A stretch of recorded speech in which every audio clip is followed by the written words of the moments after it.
Para que se hizo en septiembre del 2024.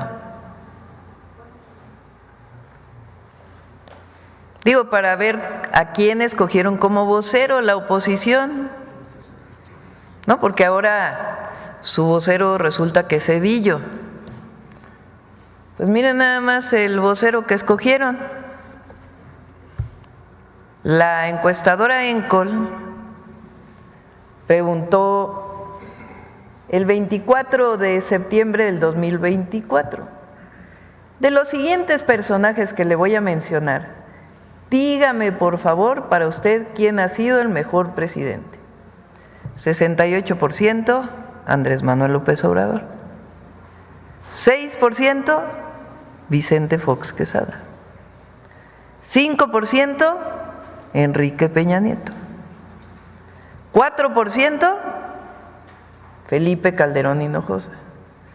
No, ya estar más abajo que Calderón está difícil. 4% Ernesto Zedillo.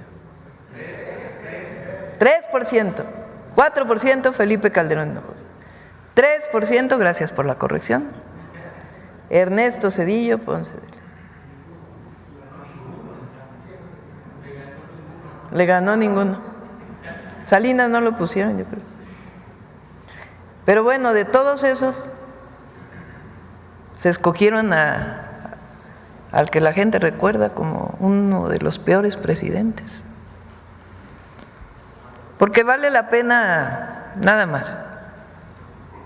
Porque no sé si se han dado cuenta de que ahora todos hablan de lo mismo y reconocen a Zedillo. Y es importante, repito, para los jóvenes, porque para los que estamos más grandes nos acordamos de aquel terrible sexenio, por supuesto de la noche neoliberal, pero de aquel terrible sexenio que le causó tanto dolor a millones de familias, que de la noche a la mañana pasaron sus deudas de poquito que debían al triple, al cuádruple, al quíntuple, por el incremento en las tasas de interés, deudas impagables para quien compró su casa con crédito, para quien pidió un pequeño préstamo para su negocio. A ellos no se les rescató, a ellos se les trató aparte y perdieron todo. Como bien decía uno de sus compañeros, hubo gente que se suicidó en aquella época por lo terrible que significaba de la noche a la mañana deber tanto dinero. Sin embargo, los grandotes, los bancos, grandes empresarios, todos recibieron sin ningún problema, de la noche a la mañana desaparecieron sus deudas. Deudas privadas convertidas en deuda pública.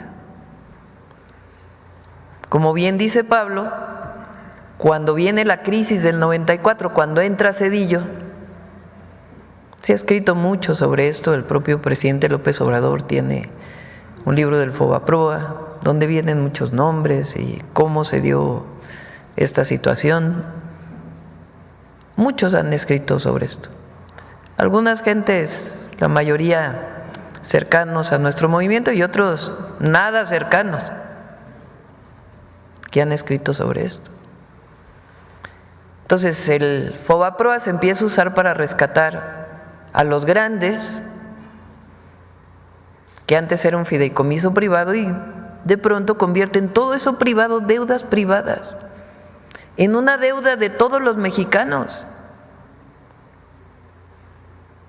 que a la fecha seguimos pagando. A ver si nos da Edgar la deuda ahora del IPABA. ¿Y cuánto se ha pagado? Que es más de $1 billón. Pero espérenme. ¿Perdón? ¿Las denuncias todavía? Hay que revisar eso con el fiscal, pero ya fue hace bastante tiempo y además desde entonces a muchos de ellos pues se cerraron los casos. Ahora, ¿por qué es importante?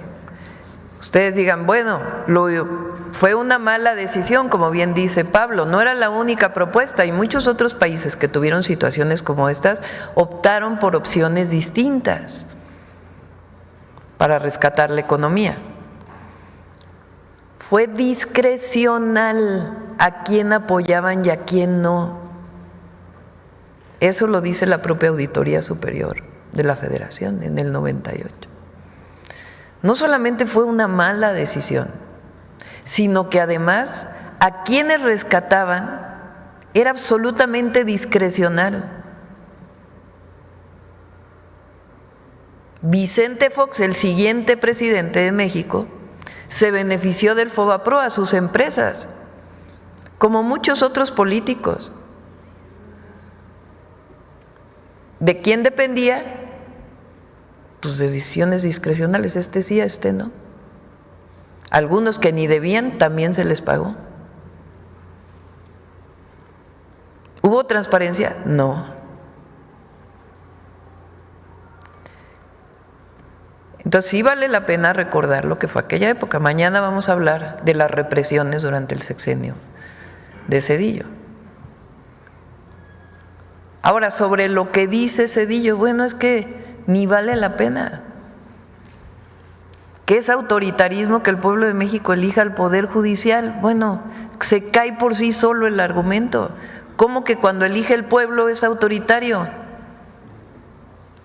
Y cuando eligió él, porque recuerden que él cuando llega se quiere diferenciar de lo anterior y quita a todos los de la Suprema Corte. Votan el PRI y el PAN juntos. A todos los quita, cambia la Constitución y elige a 11, ¿no?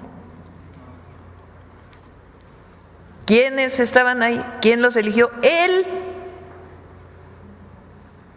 Él los decidió, porque él los propuso al Senado y el Senado los votó. Entonces, ¿cómo eso no es autoritarismo? Y que elige el pueblo la Corte es autoritario. ¿Cómo eso es destruir la democracia? Ahora sí que alguien me explique. ¿Cómo es que cuando decide el pueblo es autoritario y cuando decide uno solo es democracia? ¿Quién decidió quién se beneficiaba del FOBAPROA? Él y los suyos. En todo lo demás hay transparencia, pero además pues hay nomás las comparaciones y el reconocimiento del pueblo de México. Bueno, ahora sí vamos a las preguntas.